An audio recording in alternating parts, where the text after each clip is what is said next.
अस्सलाम वालेकुम। Now news के साथ मैं हूं फाइजा शाह। सबसे पहले नजर डालेंगे आज की अहम खबरों पर। खबर शामिल करते हैं तहसील पत्तों की। जिला कसूर से पत्तों की पुरानी मंडी में इंतजामिया की नाअहली की वजह से गलियां बाजार और मंडियां वाला रोड सीवरेज के बाइस दरिया का मंजर पेश कर रहे हैं। इस पर जानते हैं वहां से हमारे ब्यूरो चीफ माहर उमैर से। जी माहर उमैर, तफसीलात से आगाह कीजिएगा। जी मैं इस वक्त मौजूद हूँ पत्तों की पुरानी मंडी में, जहाँ पर आप इस वक्त देख सकते हैं पत्तों की में सेवरेज सिस्टम नकारा। ये कोई दरिया या नहर नहीं है, ये है पत्तों की मेन सड़कें और गलियों बाजारों में गंदे पानी का दरिया। ये है पत्तों की का इलाका, जहाँ पर आप इस वक्त देख सकते हैं पत्तों की पुरानी मंडी और मंडियावा रोड और दीगर गलियां बाजार म्यूनसिपल कमेटी पत्तों की के सेवरेज के नायल अमला की गफलत और लापरवाही के बाद दरिया का मंजर पेश कर रहे हैं। पत्तों की पुरानी मंडी, गलियां बाजार और मंडियावा रोड के रायशी जो एक अरसे से सेवरेज के फसाइल और गंदे पानी के खड़े रहने से परेशान है।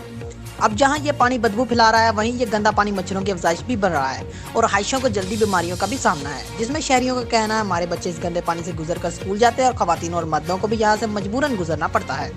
अक्सर जनाजे भी इस गंदे पानी से गुजारे जाते हैं। लिहाजा उन्होंने डिप्टी कमिश्नर कसूर, असिस्टेंट कमिश्नर पत्तों की और वजीर आला पंजाब समेत दीगर अकाम से फौरी नोटिस की अपील। जी